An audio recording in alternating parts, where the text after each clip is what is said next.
Welcome back into another episode of FA's World.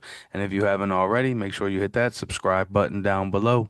But let's go ahead and get right into it. We are doing the Smackdown review episode. Smackdown kicked off with LA Knight. He calls out Seth Rollins, but Paul Heyman comes out and is in his behalf on his behalf instead.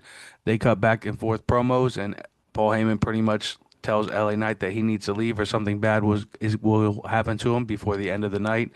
LA Knight, of course, fires back. Paul Heyman gets out of the ring, and Braun Breaker and Bronson Reed end up coming out. They come down the entrance ramp and attack LA Knight. LA Knight would end up getting a chair, and he gets the better of them, and they retreat.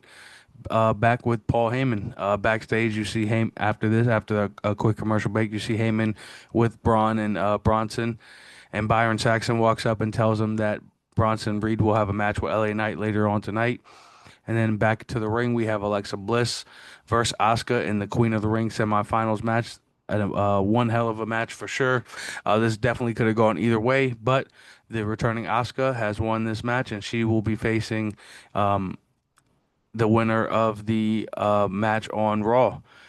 Backstage, we see Jade Cargill, B-Fab, and Michin. B-Fab and Michin, they make a statement about the tag team division and say they are going to go talk to Nick Aldis about that. Jade Cargill, she gets interviewed after this by Saxton, and she cuts her promo from there. And then backstage, we see Alexa Bliss walking. She walks into Chelsea Green and company, and Charlotte Flair ends up walking into this.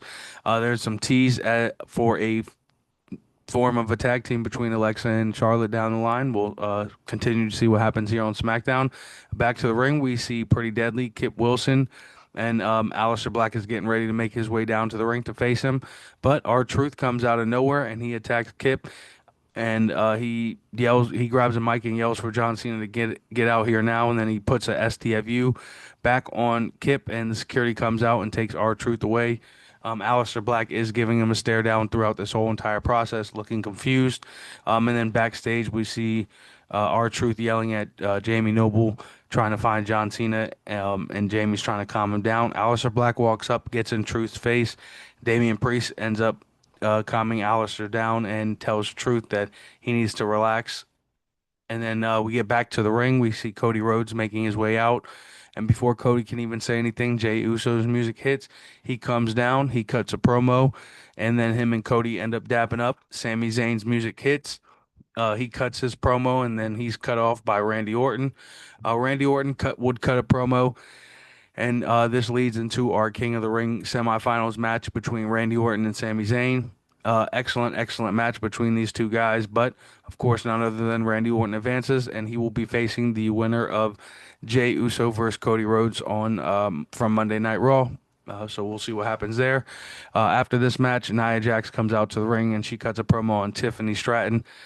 Tiffany ends up coming down to the ring after this, and she is attacked by Jax after telling her that she was a shell of herself. And they will be facing each other in a last woman standing match next week. Naomi's music ends up hitting after Nia Jax attacks Tiffany Stratton, and she tries to cash in that briefcase, but Nia Jax is having none of that. So we will see what happens next week in that last woman standing match. Could we see Naomi try and barge in again? I At this point, I do believe Naomi will win that title at some point. It's just leading up to Jade Cargill winning that Queen of the Ring and them facing each other down the line at SummerSlam. So things are leading up to that, and I can only see it happening from there. But in other news, Chelsea Green versus Charlotte Flair is up next. Of course, the winner of this match is Charlotte Flair. She immediately was attacked by Piper Niven after this match. And of course, Alba Fire joins in. And this leads to Alexa Bliss coming out for the save. Alexa does try and shake Charlotte Flair's hand as Flair's leaving the ring, but Flair denies it and keeps walking on. Backstage, we see JC and Solo. Solo tells JC to stay backstage, but be ready. Solo comes out to the ring, calls out Jacob Fatu. They cut their promos, and Fatu, of course, he attempts he after he cuts his promo, Solo attempts to attack him. JC runs down and they get the better of Jacob for a minute, but none other than Big Jimmy Uso comes down, makes a save, and we see a new alliance leading up with Big Jimmy and Jacob Fatu. So can't wait to see what happens there. And we'll have to definitely keep a lookout for that. After this, we see Bronson Reed versus LA Knight. LA Knight takes a cheap shot on Braun before this match.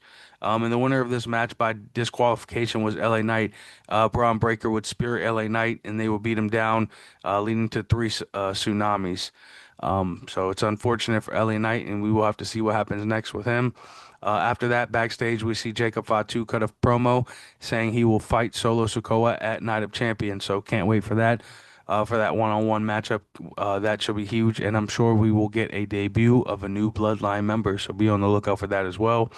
Back to the ring, we are set for R-Truth versus John Cena. Winner by DQ is R-Truth. John Cena tries to hit R-Truth with the title. CM Punk's music would hit. Cena runs to the ring.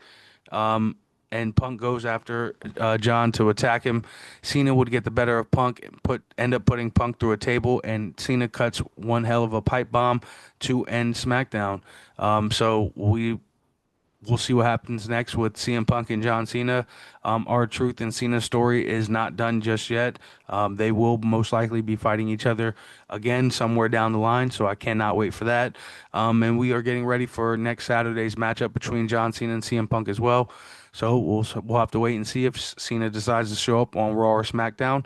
But I'll hit y'all with previews of both those. Make sure y'all tap in, hit that subscribe button down below, and just remember, this is Hefe's World, and you're just living in it.